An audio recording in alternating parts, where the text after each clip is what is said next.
Fala galera, tudo bem? O tema dessa videoaula é câncer e por ser um tema um pouquinho extenso, eu vou dividir ele em duas aulas, tá? Essa é a primeira parte da explicação sobre o câncer, tá? O que é o câncer? É o nome dado a um conjunto de mais de 100 doenças que têm em comum um crescimento desordenado, maligno, né? De células que invadem os tecidos e órgãos, podendo espalhar-se, metástase, para outras regiões do corpo. Formação de tumores é o acúmulo de células cancerosas ou neoplasias malignas. Multiplicação acelerada das células. Tumor benigno é uma massa localizada de células. Multiplicação vagarosa. Se multiplica bem devagarzinho. O que causa o câncer? Causas externas, meio ambiente, hábitos ou costumes. Causas internas, geneticamente pré-determinadas, ligadas à capacidade do organismo de se defender das agressões externas. Né? Observação: 80 a 90% dos casos de câncer estão associados a fatores ambientais. Tá? Quando você fala de ambiente, é um ambiente ocupacional, né? Ambiente de trabalho, ambiente de consumo, ambiente social e cultural. Fatores de risco de natureza ambiental, hábitos alimentares. Alguns tipos de alimentos, se consumidos regularmente durante longos períodos de tempo, parecem fornecer o tipo de ambiente que uma célula cancerosa necessita para crescer, se multiplicar e se disseminar. Temos alguns exemplos aqui, ó. Alimentos ricos em gorduras, como carnes vermelhas, frituras, leite integral, derivados, etc. Nitritos, né, conservante, transformam-se em nitrosaminas no estômago. Picles, salsicha, todo tipo de enlatado, embutido. Defumados e churrascos, alcatrão proveniente da fumaça do carvão é altamente tóxico. Alimentos preservados em sal, né, carne de sol, charque e peixes salgados, como o bacalhau, por exemplo. Tipos de preparo do alimento, né? Temperatura muito elevada favorece a formação de compostos que aumentam o risco de câncer. Né? Uma dieta pobre em fibras, com altos teores de gorduras e calóricas, também contribui para o surgimento de um câncer. Tá? Como prevenir-se através da alimentação? Algumas mudanças nos nossos hábitos alimentares podem nos ajudar a reduzir os riscos de desenvolvermos câncer. A adoção de simples regras para uma alimentação saudável contribui não só para a prevenção do câncer, mas também de doenças cardíacas, obesidade e outras enfermidades crônicas, como diabetes. Né? A gente já falou em uma aula anterior sobre diabetes. Fibras, né? A fibra é redução da formação de substâncias cancerígenas no intestino grosso, diminuição da absorção de gorduras, muito importante a gente consumir fibras, então. Né? Verduras, frutas, legumes e cereais ricos em vitamina C, A, E e fibras. Né? Menor incidência de cânceres originários em epitérios de revestimento. A vitamina E diminui o risco de câncer. Né?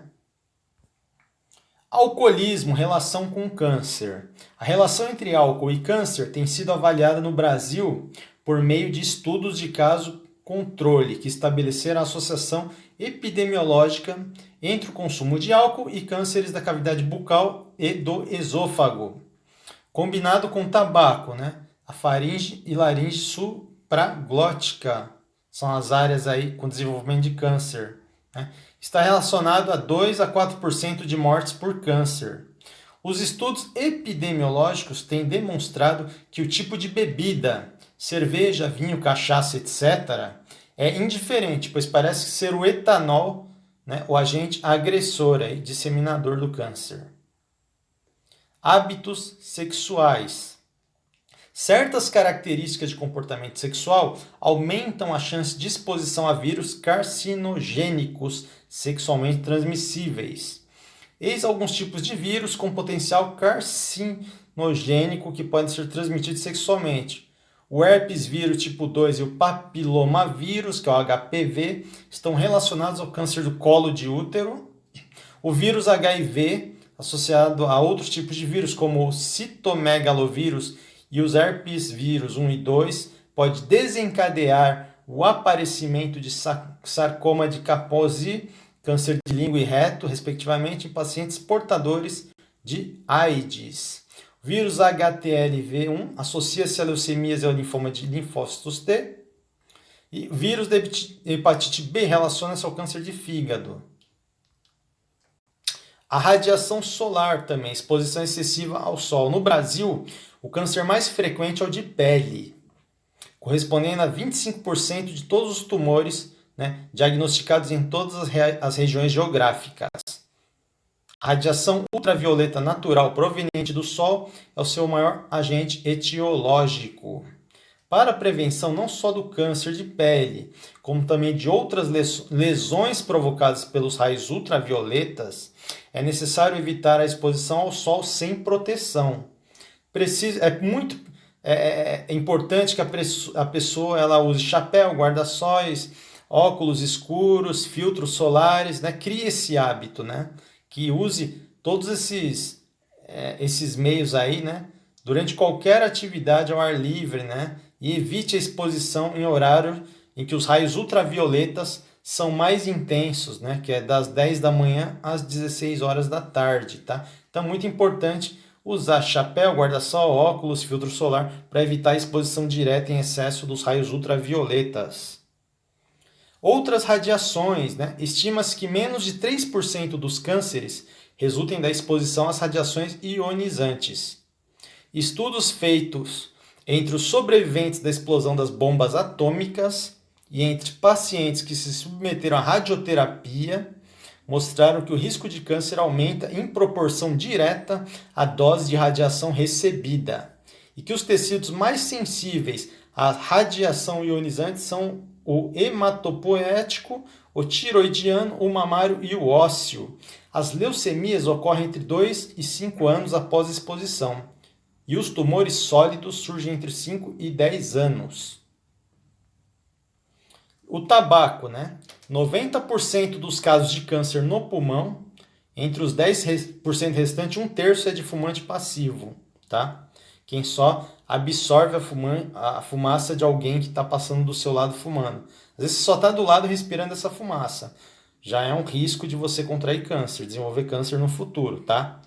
30% das mortes decorrentes de outros tipos de câncer, boca, laringe, faringe, esôfago, pâncreas, rim, bexiga e colo de útero, né?